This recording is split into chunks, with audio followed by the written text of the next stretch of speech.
Peace be upon you, and God's mercy and blessings.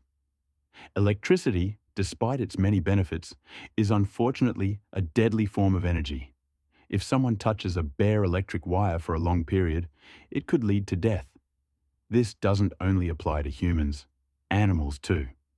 There are many instances of cats, stray dogs, and even some rodents getting electrocuted when they approach electric poles, especially if it's raining or the pole is wet.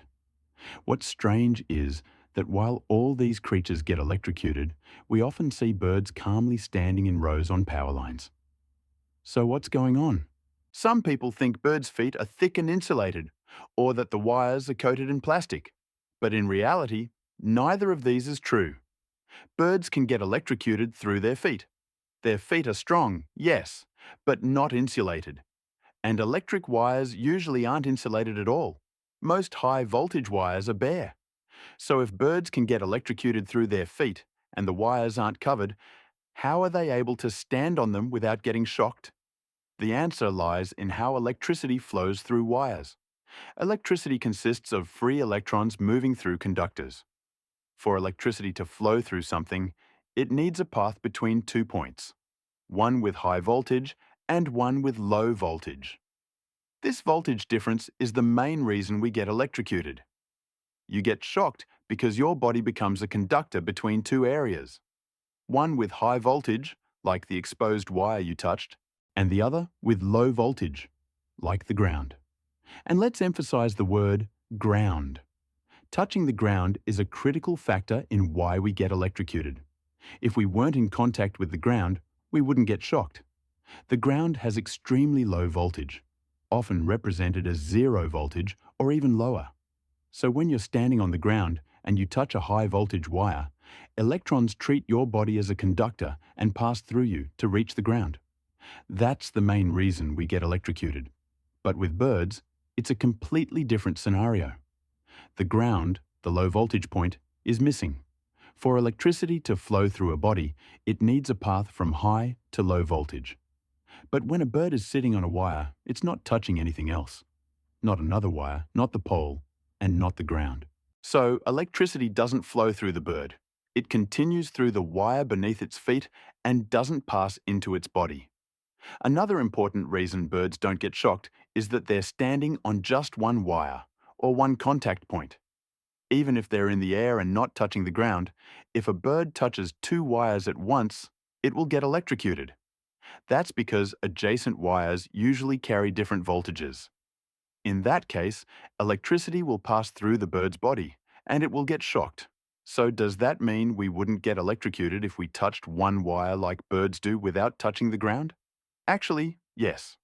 In fact, in many developed countries, when there's a malfunction in high-voltage wires that needs repair, a helicopter approaches the wire, hovers in place, and the technician starts working on it safely without getting shocked. You might ask, wait, isn't the person touching the wire and the helicopter at the same time? Shouldn't electricity flow through his body? While this is a fair question, the technician doesn't get shocked because the helicopter itself isn't grounded. The ground is where electrical charges are discharged. As long as the helicopter is in the air and not touching the ground, electricity won't pass through it, and the technician won't be shocked. Now, after understanding all this, another question comes up. Are birds completely safe when standing on power lines? Is there no chance of them getting electrocuted? The surprising answer is, no, they're not always safe. Millions of birds die from electrocution. The chance of a bird getting shocked while standing on a wire is quite high for several reasons. Sometimes the bird is standing too close to the pole, which is grounded. In that case, the bird gets shocked immediately. Or a bird might unintentionally touch more than one wire at the same time. As we mentioned, these wires often have different voltages, and electricity flows through the bird's body, killing it. This happens frequently with large birds like eagles and vultures. Because of their size, they may accidentally touch multiple wires at once. A bird might be standing and then stretch its wings to fly off and accidentally touch another wire, leading to electrocution. This problem has caused a significant decline in bird populations. As a result, Power companies in many countries started taking steps to reduce bird electrocution.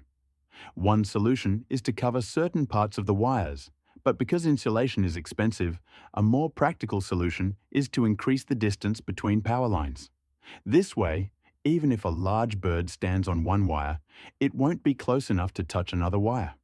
Finally, there's something that can be applied in homes to protect people from electrical hazards. This is the grounding system. Every electrical device in the home should be connected to a grounding wire.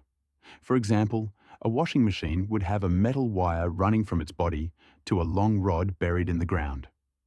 If a short circuit happens and someone touches the device, they likely won't get shocked because the stray electricity will travel through the grounding wire instead. This system is the same as the lightning rod on tall buildings. It safely channels lightning strikes into the ground. And with that, we've answered the question: how do birds stand on electric wires without getting electrocuted? If this is your first time on the channel, we answer the random questions that come to your mind while you're lying in bed at night and can't sleep. As always, if you have a midnight question that puzzles you, write it in the comments below the video and we'll answer it. If you liked the video, don't forget to like and share. And if it's your first time seeing us, subscribe and activate the notification bell to stay updated.